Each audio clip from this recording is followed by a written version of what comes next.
Hey friends, happy Monday. Thanks for joining us for this 13 Plus FastCast. I'm Anna Orsini. We want to start by taking a look at some of the national stories we're following today. Of course, a really big one right now is the fact that former President Donald Trump appeared in a New York courtroom this morning. Now, that is for a civil fraud case over his business practices. The New York Attorney General brought this lawsuit against Trump, alleging that both he and his sons had engaged in fraud. James says that Trump had lied about his net worth for his financial benefit. Among those claims that Trump faces, falsifying business records and issuing false financial statements. They are seeking about $250 million in penalties, and they're also seeking a ban on Trump being able to do business in New York. It could also force Trump to give up some of his properties like Trump Tower, one of his Wall Street office buildings, and even a golf course.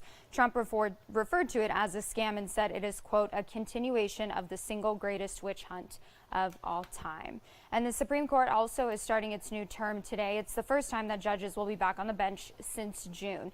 Now, today they will take up a case dealing with prison sentences for low-level drug crimes. That decision could impact about 10,000 current U.S. prisoners. Now, low-level drug crimes are for things like weed. Aside from that, the court will look over hundreds of appeals that came in over the summer. And once again, they're expected this term to weigh in on whether or not the government can moderate online content. We also know this morning that the Supreme Court said it will not take up a case arguing that former President Trump isn't eligible to run again. So just kind of a preview of some of the things we're expecting from them. Nothing too groundbreaking, no landmark cases expected for this upcoming term.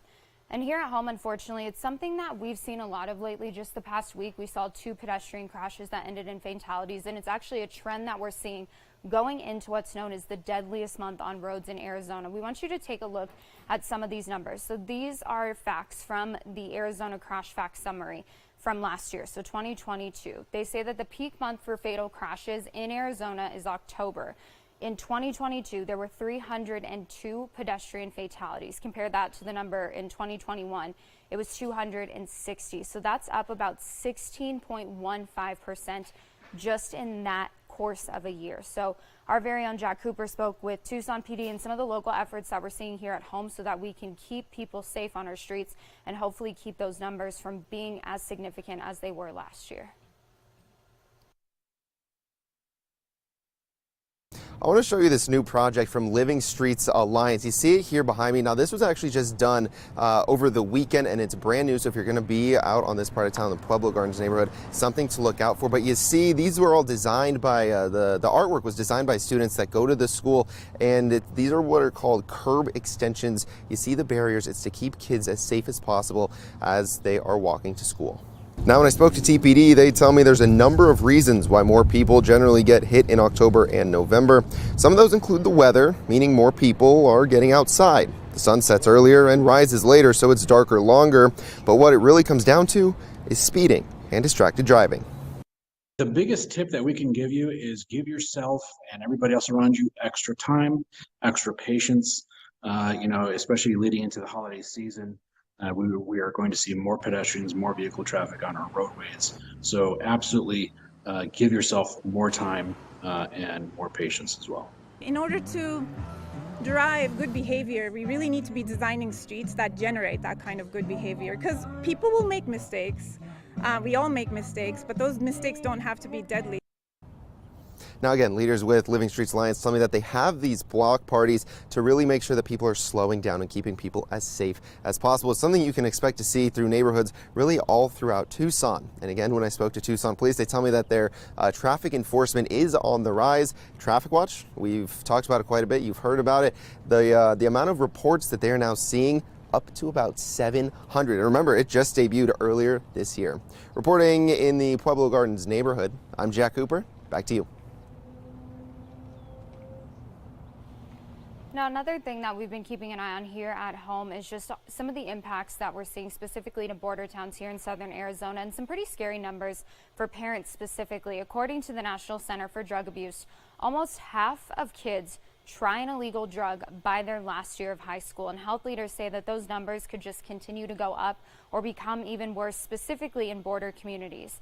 The reason for this, according to those researchers, is because teens living on both sides of the border may face more stress when it comes to issues like community and immigration. And they also kind of have this normalization of drug trafficking just because of the area that they live in. Dr. Allison Huff, who is one of the lead researchers, says this kind of information can help all of us understand and also prevent this issue from getting any worse. We really hope that this study can inform those who work with families and youth in border towns to help ensure that there are intentional and deliberate efforts to support family and youth relationships as protective factors.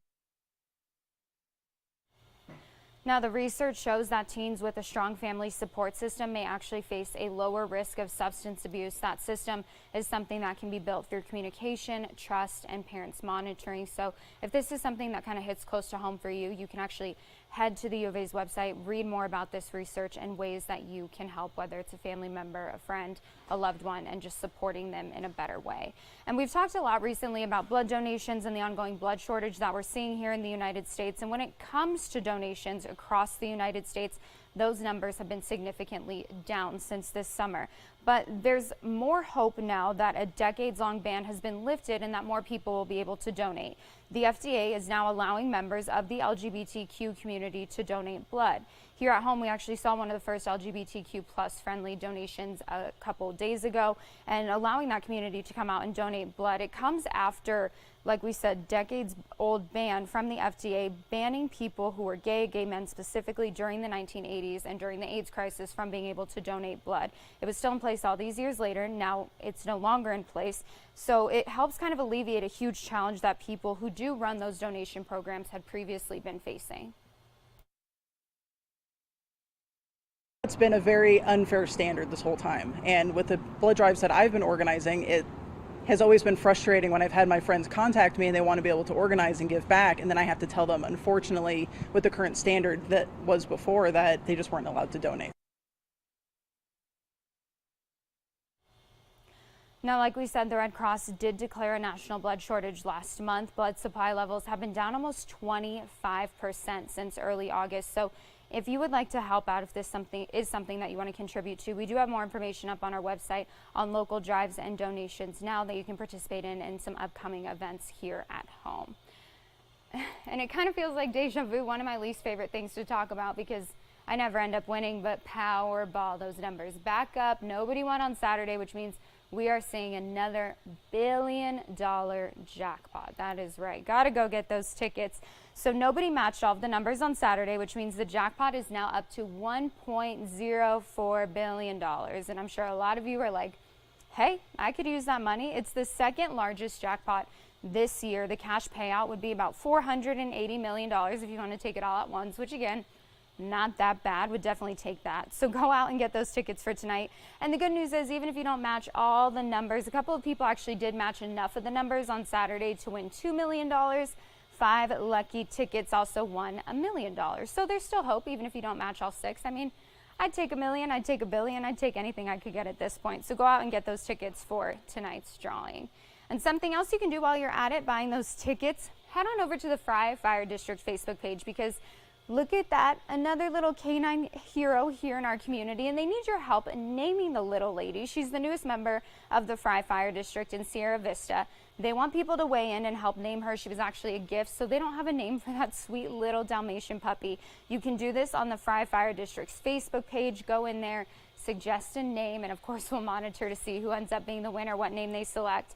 The beautiful little Dalmatian girl, again, she doesn't have a name yet. She'll be attending public events and help support first responders throughout the area. So definitely head on over there, help name her. She's such a cutie. I mean, obviously spots would be the way to go, but we can come up with something a little bit more creative than that. Well, we're going to go ahead and take a look outside right now, seeing some breezy conditions, definitely not as bad as we saw this weekend. Blue skies, cool, clear weather, and that's kind of what we have been hoping for recently, especially with those triple digits. But a big question now that we're heading into fall, kind of into that October pattern, is what happened in monsoon 2023. So we want you to take a look at this graphic. This was actually made made for us by Mallory. And so looking back on monsoon this year, in Tucson, the average rainfall was about 4.73 inches. Now you can see last year that was 4.94, so we were a little below where we were last year. We're also about an inch below the normal for monsoon, which is 5.69. For this monsoon 2023, it was actually the hottest on record. So while we didn't break the normal, we didn't even break those numbers from last year's rainfall, we were the hottest on record. So there's that. 39th driest, so not the driest by any means, but 39th driest, hottest on record. Definitely not what we wanted to see at the end of monsoon. All things considered, though, at least we got rain. So there's that. And taking a look at your 7-day, what we're looking at for the week ahead, those temperatures in a much better place than they have been. 87, 89, 95, 96. And look at those overnight lows as well. 57, 58, pretty cool overnight. If you even were out this morning, it was pretty chilly. I know that we had our reporter, Jack Cooper, out there. He said he needed a jacket. I think he used the word freezing. I wouldn't necessarily call it freezing, but it definitely is chillier overnight, and we're going to see those temperatures drop a little bit tonight and tomorrow, and then kind of creeping back up throughout the week. So overall, nothing to complain about weather-wise, looking good. We'll take one last look outside and see what those conditions are like. Kind of breezy. That was to be expected on our 7-day forecast. Hopefully that will calm down as you head into the week and just enjoy a nice fall-like week ahead. Carson will be back at 2:30 for all the latest on the stories we were following this morning and the news throughout your day. Thanks for joining us for this 13 Plus FastCast. Have a great rest of your Monday. Stay cool out there, stay safe, and we'll see you back here soon.